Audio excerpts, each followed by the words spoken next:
everybody's got a purpose. For me, I felt my primary purpose, my initial purpose was to raise these children to be wonderful adults. And I think they're lovely. They're better than me in every way. Now I get to define something different for myself. But what is it that is your anchor? That's really what I would ask. What is your anchor? Because everybody's got one. We just don't always recognize it at first. Hey, queens. Yeah, you know who you are. God, come on. Go ahead and put that crown on your head. Now tilt a little to the left. Now a little to the right. Perfect. Now let's get to work. Because we know you got big goals. And you got big dreams and not afraid to let them know. Why? Because you step into your purpose. You speak out on your faith. And you shift up in your journey. Because you a boss. Welcome to the podcast, Drop the Expiring Act with your host, Veli of QueenBayGoals.com. Reminding you that you are a queen before anything else. It's your life and your goals. Make it royal. All right, y'all. Go ahead and work that crown.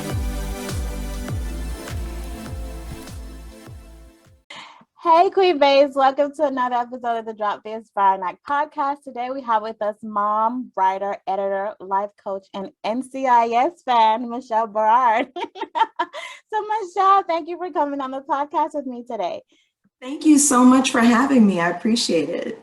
So I just love that you snuck that NCIS fan in there. So tell me what that's about. Okay, so I am of a certain age, and I remember seeing Mark Harmon on TV, many moons ago. And when I saw him on NCIS again, I was like, I didn't know how much I needed Mark Harmon in my life again. I love police procedurals. I love them. I love them so much. I could watch NCIS, Law and Order, just over and over. I repeat episodes. I'm crazy about that stuff. So when there's a marathon on TV, best believe that's the channel my TV's on. Exactly. All right. So can you tell us a little bit about yourself? Well, I am a native of Louisiana. I'm from New Orleans. And I always identify myself as a mom first, even though all my kids are grown now. I have, one who just graduated from law school, one who just graduated from college, and one who just finished his first year in college. That's awesome. So, yeah. And I think it's because in my mind, being a mom was the most important job, and everything else was in service to that. So all the work I did, the businesses I started, the businesses that failed, all of that stuff was in service of me taking care of my kids and creating a life for them that I wanted them to have. Oh, that's perfect. That's awesome. So you're getting into a little bit of what we're talking about this season, which is going from royally F's to royally fierce. So can you take us into a little bit of that royally F state? Like, where did you feel like in that point, this was my life and I'm gonna have to deal with it. So let's take us to your royally F story. Well, I don't know if any of you have ever had a relationship that just failed dramatically. Like, I could tell you the drama around it and involved fistfights and everything in foreign countries. It was wild, absolutely wild. And when I realized things were at the end of things was when I was actually in hiding in Mexico City and trying through the courts to get custody of my kids so that we could come back to the United States. And the courts there, it's a very different thing. So I never went to court. There was just an attorney going back and forth. And shout out to Claudia. She was amazing. I wish I knew where she was today so I could hug her and let her know that we're okay. But it was very difficult. And my now ex made sure that it was as difficult as possible. So fast forward, we get back stateside, and I had not been working because I was an expat wife. My career basically was put on hold through 2-3 years before. I had 2 young kids. I had to figure out how to make it work. Right. And I just had to I did everything I could. I got regular jobs. I started businesses. Luckily, I had wonderful friends that helped me out. And we just had to build. I had to build from scratch. I had to build from zero. Well, I love that. You had to start over. So take us into where you are now, because I love it that you like a life coach, you got into this life coach thing, and then you're writing and editing. Like, take us to where you are now, because this space is beautiful. Well, I mean, there's a whole lot that happened in between, but suffice it to say, at some point, around 2005, moved up to Atlanta, and I was working terrible jobs, absolutely awful jobs, because even though I had run a business and things like that, nobody wants to hire somebody who can run their business. They want to hire somebody who can be an admin or some other role. So I had to like dumb down my resume to get those jobs. Was never making quite enough money. And so I decided I'm going to start a business. And the way I decided to start Urban Book Editor because I was reading urban books. I became a volunteer reviewer for the Urban Book Source. I saw that people were having trouble with the editing portion of their books. And I said, rather than being part of the problem, Michelle, and complaining about it, be part of the solution, offer a solution. I love that. So that's what I did. I started Urban Book Editor in 2012 and have just been working on growing that. And in the course of doing that, I realized I was doing a lot of coaching, because a lot of writers don't know that they're starting businesses. Mm-hmm. And kind of coaching them through that concept. Well, no, you're starting a business. You need to think about how you're going to manage that business. You need to put systems in place. And I'm kind of a tech geek. I come from that, tech training world and stuff like that. So that's right up my alley to help small business people figure out how they're going to structure their business so that they can manage it more efficiently. I love that. I'm a tech geek too. So you can talk to me tech all day.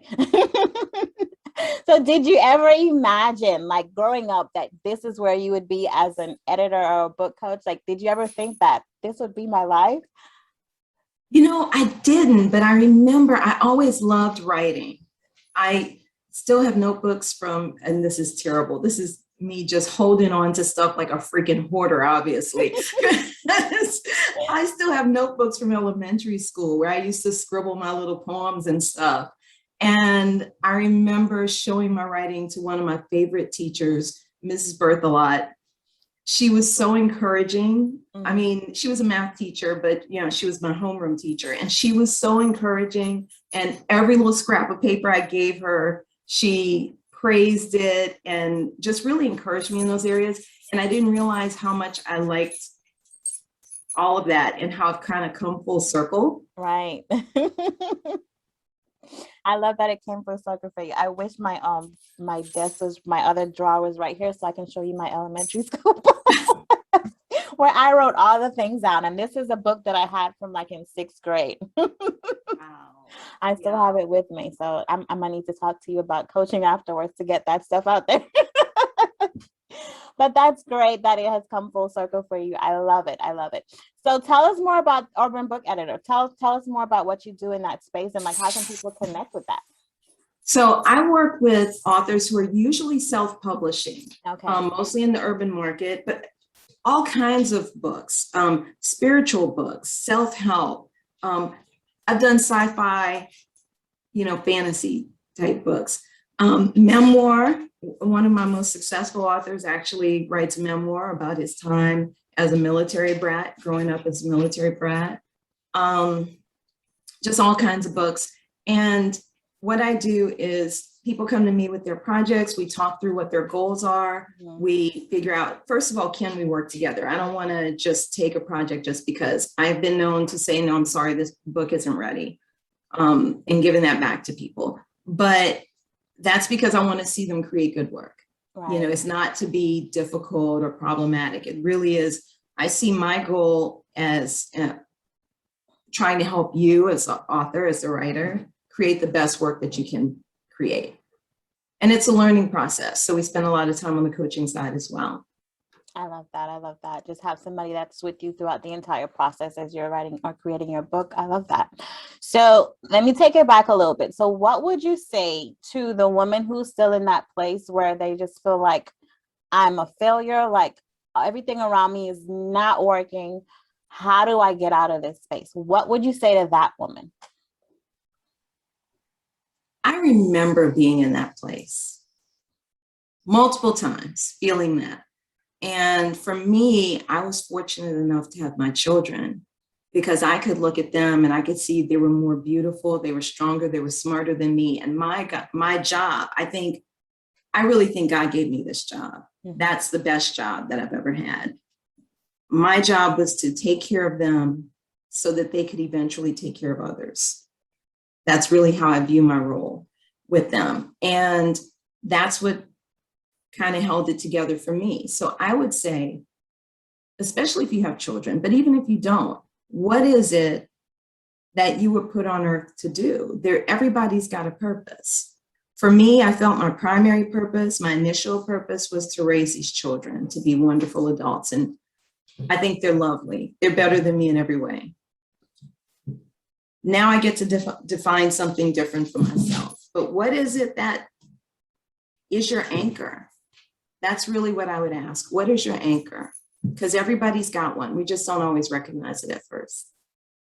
I love that. I need to go find mine. I love that question.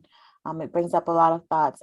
Okay, so tell us, how can we get in touch with you, even if we're just looking for a life coach, somebody to help us with our books? Like, how can we get in touch with you? Well, there are a number of ways to get in touch with me. You can go to my website. I have two websites. urbanbookeditor.com is where we handle writing, editing, book coaching, marketing on the book, that sort of thing. MicheleBarard.com, that's MicheleBarard.com, is where I talk with people more about life coaching, business coaching, discovering your genius, figuring out what you want to be when you grow up. You can also find me on Instagram, Twitter, Facebook, all of those, at Urban Book Editor is the handle on all of those. And you have a freebie that you send guests to. So tell us about that freebie that's on your website.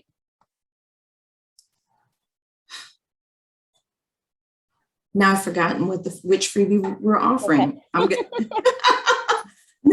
And that's just me. It's been a chaos week, lots of projects going on. I've completely forgotten which freebie I was offering. I actually have a couple of things that I offer to people. If they go to urbanbookeditor.com, they'll be able to get the, it's like a timeline for how you should be thinking about publishing your book. Because a lot of people think, oh, I'll just publish the book and boom, that's it. Mm-hmm. But there's a whole lot that you need to be doing as well. You know, there are a whole lot of things that should be going on in parallel, you know, book cover design, editing, you know, the marketing, all of these things should be going on. So I give kind of a little timeline. That's one thing that they can get. But if they're not authors and not really looking for that, but they're small business people, they can go to MicheleBarard.com and they can get my list of favorite tools for business people, for small business people. And again, I mentioned I'm a tech geek. So, you know, that's why that's there, because I think that we can use technology to really make our lives easier as business people rather than doing so much manually. And I noticed you and I use some of the same tools. Oh, yeah, we do.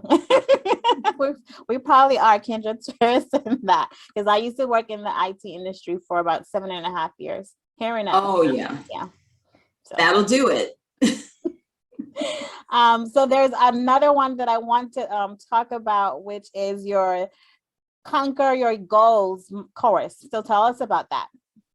So Conquering Your Goals is really geared toward those people who have something they've been trying to do. And I find this with writers a lot, that they've had a book that they've been working on kind of for a couple of years, and they never really quite got there. So it's figuring out how they're going to prioritize those goals so that they can actually achieve them. And it's not meant to be like kind of a, we've got to get this done kind of a program. It's more of an exploratory program, you know, figuring out what is it that you value so that you can move forward and conquer those goals that you have for yourself.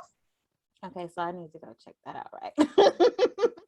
with this book of stuff that I've just written and just put to the side. I need to go look at it myself. So you guys, all the links will be down in the show notes. You don't have to remember all this stuff. I'll put all the links, and it's going to be easy to access all of Michelle's websites and those freebies that she's offering at her course. So Michele, what is one quote as we wrap out the podcast? What is one quote that you live by, and why is that a quote that just takes you through your life?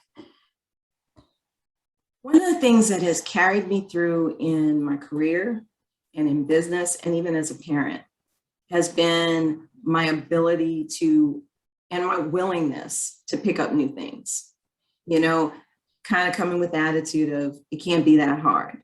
Mm-hmm. So my personal motto and personal quote is always be learning. I love that.